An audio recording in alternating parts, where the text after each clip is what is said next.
Good morning friends. आज हम लोग डिस्कस करेंगे जेट प्रपल्सन के बारे में। Okay, chapter number 11, power plant engineering, jet propulsion. Okay, तो आज का जो हमारा टॉपिक है वो है इंट्रोडक्शन टॉपिक रहने वाला है जेट प्रपल्सन के बारे में। तो जेट इंजन के बारे में पूरा का पूरा जो चैप्टर है वो जेट इंजन के बारे में है। ओके, तो समझो फिर से हम लोग बात करेंगे जेट प्रपल्सन। ओके, तो समझो सबसे पहले बात करेंगे इंट्रोडक्शन की। तो jet propulsion is similar to all means of the propulsion is based on Newton second and third law of motion. Okay, तो ये जो जेट प्रपल्सन जो है बराबर, वो क्या होता है कि जो समझो कि हमारे जो रॉकेट इंजिन्स है, जो बड़े बड़े जो इंजिन्स है समझो, उसमें ये यूज होता है समझो बराबर। ठीक है, jet and rocket engines are space vehicle. They are propelled by the reaction of jet of gas which are discharged behind with the high velocity. Okay, the jet engine are used in aircraft while rocket engine are used in satellite. Okay, तो समझो आज का जो discussion जो हमारा है वो है पूरा का पूरा जो इंट्रोडक्शन सेशन जो है बराबर, वो हम लोग डिस्कस करेंगे। The jet propulsion engine is used for the propulsion of the aircraft, missile, submarine, okay, for vehicles operating entirely in a fluid by the reaction of jet of gases which as a discharge, okay, with the high velocity. Okay, as applied to vehicle operating entirely in a fluid, a moment is imparted a mass of fluid in such a manner that the reaction of impart momentum furnish a propulsive force. Okay, तो यानी propulsive force के बारे में हम लोग समझो कि हर एक जो टर्म्स है वो हम लोग डिस्कस करेंगे। ओके, तो जेट जेट प्रपोजल इंजन को हम लोग इतनी तरीके से डिस्क्राइब कर सकते हैं। ओके, तो सबसे पहले बात करेंगे ओके एटमॉस्फेरिक जेट और रॉकेट्स। ओके, तो एटमॉस्फेरिक जेट जो है वो एटमॉस्फेरिक एयर का यूज करता है, और जो रॉकेट्स है वो यूज ओवन ऑक्सीडाइजर, उसका खुद का जो ऑक्सीडाइजर है वो यूज करता है। ओके, उसके बारे में भी समझो कि हम लोगों का जो मेन टॉपिक जो है वो है turboprop, turbojet, okay, RAM jet और पल्स जेट बराबर। तो ये सब चीजें जो है वो हम लोग डीप में ये सब कुछ पूरा पूरा डिस्कस करेंगे वैसे। ओके, तो आज का जो हमारा मेन टॉपिक है वो है सबसे पहले इंट्रोडक्शन ऑफ टर्बोजेट इंजन के बारे में। ओके, तो टर्बोजेट इंजन है क्या उसके बारे में हम लोग डिस्कस करेंगे। ओके, तो सबसे पहले हम लोग यहाँ पे फिगर में डिस्कस करते हैं। ओके,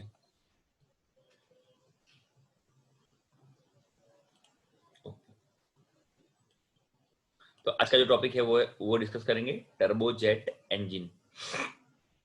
ओके, तो सबसे पहले यहाँ पे क्या है कि हम लोग ये जो इंजन के बारे में बात करें तो ये सबसे पहले जो है ये हमारी फ्रंट बेरिंग है। ओके, यहाँ पे ये जो एरिया है हमारा बराबर,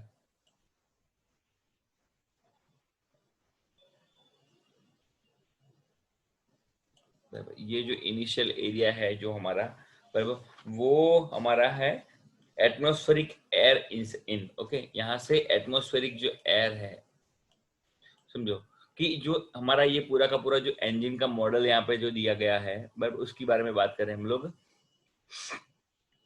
ओके, तो ये जो समझो उस सबसे लेफ्ट वाला जो एरिया है वो है एयर इनलेट एरिया। ओके, यहाँ से एटमॉस्फेरिक एयर अंदर आएगी।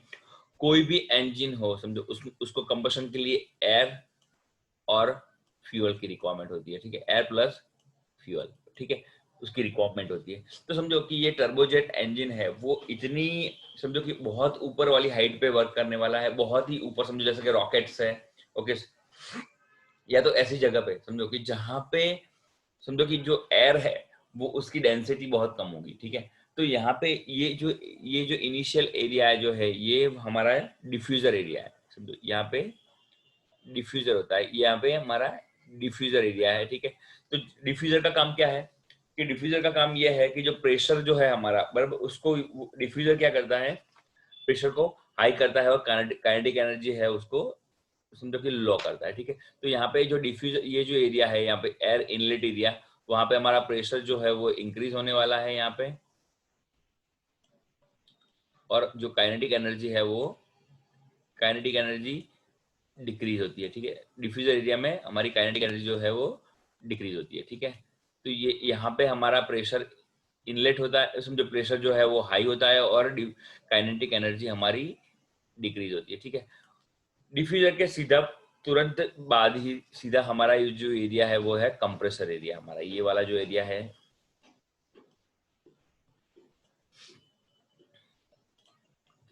तो ये जो एरिया है हमारा वो है कंप्रेसर एरिया, ठीक है।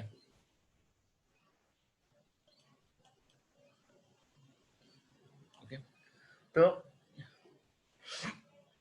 कंप्रेसर का काम क्या है, जो डिफ्यूजर में से जो एयर, बहुत सारी अमाउंट ऑफ जो एयर है वो उसने सक्शन कर ली, ठीक है, डिफ्यूजर ने, वो एयर को कंप्रेसर क्या करता है, वो कंप्रेस करता है। ओके, तो कंप्रेसर की बात करें तो कंप्रेसर का मेन वर्क ये होता है कि एयर को कंप्रेस करना, क्योंकि एयर की डेंसिटी को इंप्रूव करना, क्योंकि समझो जो जगह पे यहाँ पे टर्बोजेट और रैमजेट इंजन जहाँ पे यूज हो रहा है, ठीक है, टर्बोजेट इंजन जहाँ पे यूज हो रहा है वहां पे क्या है कि हमारी जो एयर है उसकी डेंसिटी बहुत कम होती है, तो कंप्रेसर जो है वो अच्छी डेंसिटी वाली एयर प्रोवाइड करना कंप्रेसर का काम है, ठीक है। तो कंप्रेसर जो है वो क्या करता है, एयर को कंप्रेस करता है, ठीक है। और कंप्रेसर के बारे में थोड़ा सा डिस्कस करें तो कंप्रेसर जो है वो आइसेंट्रोपिक डिवाइस है। ओके, यहाँ पे जो समझो जो कंप्रेसर जो है वो आइसेंट्रोपिक डिवाइस है, यानी आइसेंट्रोपिक यानी मींस के कांस्टेंट एंथैल्पी प्रोसेस, बराबर, यानी यहाँ पे जो एंथैल्पी होती है वो कांस्टेंट इनलेट के टाइम और आउटलेट के टाइम पे जो एंथैल्पी होती है वो कांस्टेंट होती है, ठीक है। तो समझो कि अभी हम लोग एंथैल्पी एंट्रोपी वो बहुत बेसिक बातें हैं, बराबर, वो समझो कि आपको जो इंजीनियरिंग थर्मोडायनेमिक्स जो चीजें है उसमें आपको समझो यूट्यूब पे बहुत सारे वीडियोस मिल जाएंगे, उसको समझो तो आप एंट्रोपी और एंथैल्पी के बारे में समझो थोड़ा सा जान लीजिए, ठीक है। पर अब समझो कि यहाँ पे कांस्टेंट एंट्रोपी प्रोसेस है, यहाँ पे एंट्रोपी में कोई भी चेंजेस नहीं आता है, ठीक है। तो समझो इनिशियल एंट्रोपी यहाँ पे जो इनलेट पे है जो है, और आउटलेट पे जो एंट्रोपी है वो भी यहाँ पे सेम रहती है, ठीक है। तो अभी जस्ट मैंने डिस्कस किया उसके हिसाब से कंप्रेसर का जो काम है वो क्या है कि कंप्रेसर कंप्रेसर का काम जो है वो है एयर को कंप्रेस करना। यहाँ पे समझो कि सेंट्रीफ्यूगल कंप्रेसर और समझो कि रोटरी कंप्रेसर का यूज होता है कंप्रेस एयर को कंप्रेस करने के लिए, ठीक है। और समझो कि वो कंप्रेस एयर जो है वो यहाँ पे आती है समझो डिफ्यूजर वैन में, बराबर। डिफ्यूजर का काम अगेन क्या था, डिफ्यूजर का काम होता है, डिफ्यूजर वैन है जो उसमें समझो कंप्रेस एयर है उसमें प्रेशर को इंक्रीज करना और समझो कि उसकी काइनेटिक एनर्जी को डिक्रीज करने का काम है। ओके, देन समझो अभी समझो यहाँ पे जो मेन एरिया है मैं आपको डिस्क्राइब करता हूँ। सबसे पहले जो डिफ्यूजर वाला एरिया ये है हमारा डिफ्यूजर, देन ये है हमारा कंप्रेसर एरिया, बराबर। देन नेक्स्ट जो है वो है जो एरिया है वो है कंबशन चैम्बर, यानी ये जो हमारा एरिया है ये वाला एरिया वो है हमारा कंबशन चैम्बर, यानी जो ये पोर्शन ये थर्ड जो पोर्शन है वो हमारा कंबशन चैम्बर है, ठीक है। कंबशन चैम्बर जो है बराबर उसके अंदर समझो कि फ्यूल इंजेक्टर सब कुछ होता है, ठीक है। तो कंबशन चैम्बर में समझो यहाँ पे एक बहुत ही मोस्ट इंपोर्टेंट बात याद रखने जैसी है जो है वो है यहाँ पे जो मिक्सचर का यूज होता है तो एयर यहाँ से आएगी, ठीक है, एयर हमारी कंप्रेसर से आएगी और जो हमारा फ्यूल जो है वो फ्यूल इंजेक्टर के थ्रू यानी यहाँ से फ्यूल सप्लाई होता है हमारा, ठीक है।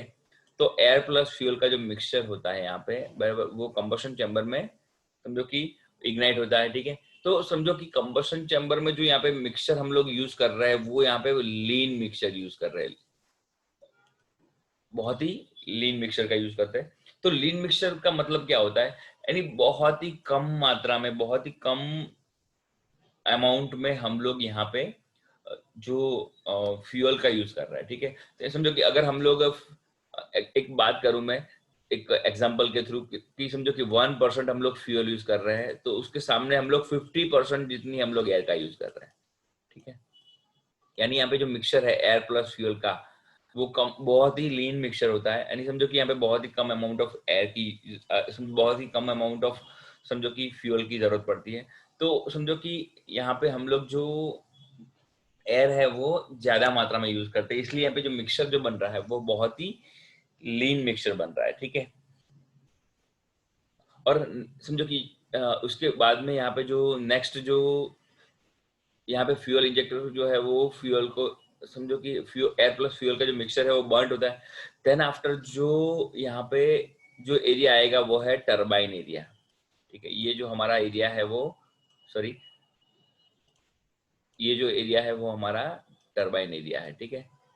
तो जो हीट जो प्रोड्यूस हो रही है यहाँ पे कंबशन चैम्बर में, क्या होगा, हीट जो प्रोड्यूस होगी वो टरबाइन ब्लेड की तरफ वो इम्पेक्ट करती है। हीट हीट जो है वो हाई प्रेशराइज जो गैसेस है वो जनरेट होते हैं, वो टरबाइन को रोटेट कराने के लिए यूज होता है, ठीक है। देन समझो कि टरबाइन यहाँ पे जो समझो कि टरबाइन का बहुत ही जबरदस्त रोटेशन मिलता है।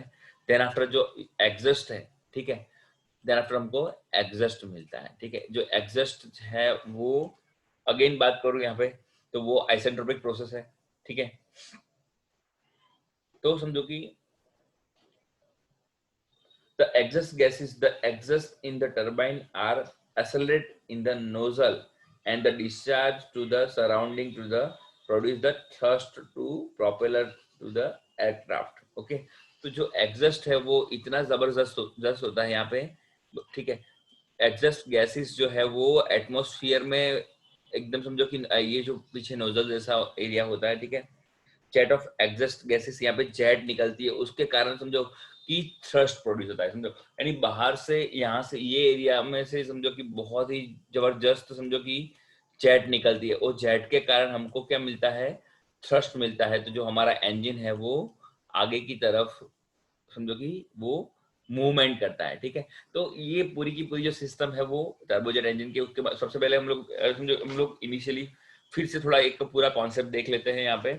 सबसे पहला जो एरिया है, okay, it is the well known the nozzle can use to accelerate the fluid and the fact is use in turbojet. The principle of turbojet propulsion is the based on Newton's second law and third law of motion. Okay, तो समझो the open cycle gas turbine is most suitable for the jet propulsion. यहाँ पे जो open cycle gas turbine जो है वो use होता है, ठीक है।